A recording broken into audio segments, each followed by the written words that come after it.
আসসালামু আলাইকুম প্রিয় বন্ধুরা, দেশীয় প্রবাসী যে যেখান থেকে দেখছেন প্রত্যেককে শুভেচ্ছা জানাচ্ছি। আশা করছি যে যেখানে আছেন ভালো আছেন, নিরাপদে আছেন। যে চিত্র দেখছেন এটি হচ্ছে আমাদের বাংলাদেশের অন্যতম প্রাকৃতিক সৌন্দর্যের জায়গা এবং বাংলাদেশের অন্যতম বড় পর্যটন স্পট কাপ্তাই লেক বা কাপ্তাই হ্রদ। এবং এই কাপ্তাই হ্রদে বর্ষাকালের যে ভরা যৌবন, সেই যৌবনের চিত্র আপনারা এখন দেখছেন।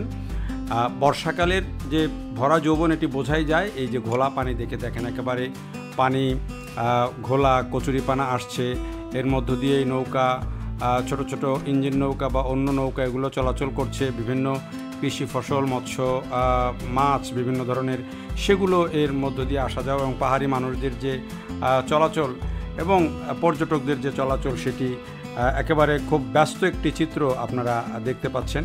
এবং সত্যি সত্যি যখন এই লেকের মধ্য দিয়ে যখন এই বোটে চলছিলাম তখন দেখতে কিন্তু অসাধারণ লাগছিল। চারিদিকে পানি থই থই করছে, এর মধ্যে চারিদিকে আবার পাহাড়, সবুজ, উপরে একেবারে নীল আকাশ, সামনে আমাদের জাতীয় পতাকাটা একেবারে আমাদের নৌকার সামনে পথ করে উঠছে। কী যে ভালো লাগা কাজ করেছে এই সময়টাতে বোঝাতে পারবো না, কারণ এটি হচ্ছে বাংলাদেশের অন্যতম বড় পর্যটন আকর্ষণ কাপ্তাই লেক। আমাদের একটা বলা যায় যে একটা বড় জায়গা। এবং এই কাপ্তাই লেক 1956 সালে যে কর্ণফুলী জলবিদ্যুৎ কেন্দ্র নির্মিত হয়েছিল তারই ফলশ্রুতি। এটি দক্ষিণ এশিয়ার অন্যতম বৃহত্তম কৃত্রিম হ্রদ এবং পর্যটকদের জন্য এটি একটি বড় আকর্ষণীয় জায়গা। এই কর্ণফুলী নদীর উপরে কাপ্তাই বাঁধ নির্মাণের ফলে একটি কৃত্রিম জলধারা তৈরি হয়েছে, যেটির নামই হয়েছে আসলে কাপ্তাই হ্রদ। প্রায় 52,51,000 একর বা 21,25,000 হেক্টর আয়তনের এই হ্রদটি দক্ষিণ এশিয়ার বৃহত্তম হ্রদ। এবং এখানে মিঠা পানির মাছ চাষ, নৌবিহার, বন্যা নিয়ন্ত্রণ, কৃষি, আবাদ, নানান দিক থেকেই কিন্তু এটি গুরুত্বপূর্ণ।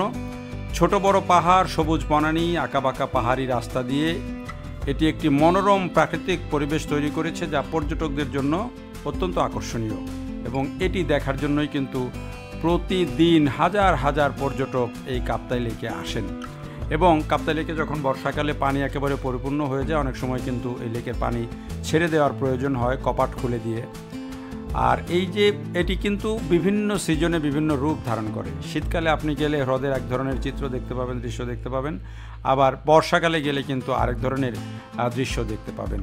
তবে ঝর্ণাগুলো কিন্তু সারা বছর একই রকম চিত্র বহন করে এবং ঝর্ণাগুলোর সৌন্দর্য কিন্তু অনেক আকর্ষণীয়। আপনি কাপ্তাই হ্রদে গেলে অবশ্যই শুভলং ঝর্ণা দেখবেন এবং চলতে চলতে আরও কিছু ঝর্ণা আপনার চোখে পড়বে, সেগুলো অবশ্যই মিস করবেন না।